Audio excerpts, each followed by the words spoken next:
Et Aminata Ndiaye est avec nous par Skype depuis le Cap en Afrique du Sud. Bonsoir Aminata. Alors vous avez transformé une association de femmes sud-africaines qui fabriquaient des bijoux traditionnels en une véritable entreprise. Ikaya Mossi, c'est le nom de cette entreprise. Qu'est-ce que ça veut dire en français ? Bonjour Xavier, donc Ikaya Mossi, ça signifie en fait la maison unique, donc en deux langues africaines. Dites-nous comment une jeune Française comme vous s'est intéressée à cet artisanat sud-africain. Comment ça s'est passé, votre histoire? Alors en fait, j'ai eu l'occasion en fait de venir en Afrique du Sud j'ai eu l'occasion, excusez-moi, de venir en Afrique du Sud donc pour une aventure donc excusez-moi. Donc je vous disais donc j'ai eu l'occasion de venir en Afrique du Sud. Pardon, pour mes études, et donc j'ai rencontré donc une amie à moi en fait qui avait donc cette association et j'en ai profité en fait pour la reprendre parce qu'ils étaient en train de fermer en fait. D'accord. Et aujourd'hui vous l'avez développé. Qui fabrique les bijoux, les objets que vous produisez? Alors, ce sont donc des personnes en situation de handicap. En fait, on a commencé avec eux. Aujourd'hui, en fait, on est dans la région du Cap, mais pas que. On est aussi donc dans le KwaZulu-Natal. On travaille avec des artisans, des femmes qui viennent de zones économiquement fragiles, en fait. Et ce sont des bijoux qui sont dessinés par des créateurs sud-africains? Pas du tout. En fait, nous, on se charge directement donc, de faire les designs.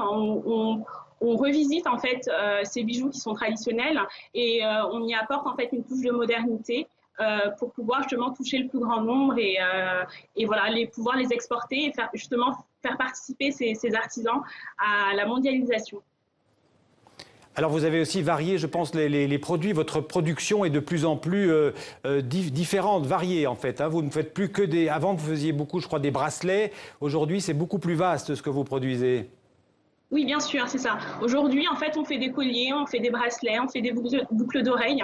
On est vraiment, notre objectif, c'est vraiment de valoriser le Made in Africa parce que il y a une richesse culturelle qui est inestimable derrière et qui mérite justement d'être connue.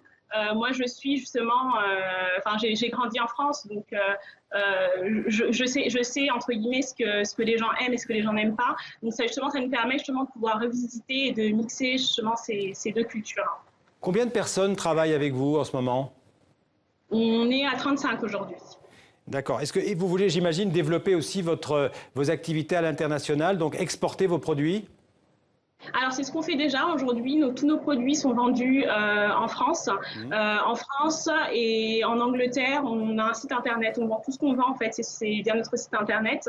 L'objectif aujourd'hui, c'est vraiment de pouvoir couvrir donc, toute l'Afrique. Parce que vous savez, Xavier, aujourd'hui, les artisans africains, le secteur de l'artisanat, c'est le deuxième secteur qui emploie le plus de personnes en Afrique. Et donc, voilà, pour nous, c'est très important de pouvoir intégrer des artisans à ce projet pour qu'ils puissent faire connaître leur art et que le monde les connaisse. Et vous vendez essentiellement sur ce qu'on appelle une e-boutique, donc sur Internet? C'est ça, sur ikayamossi.com.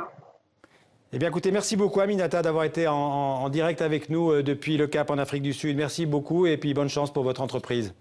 Merci beaucoup, Xavier.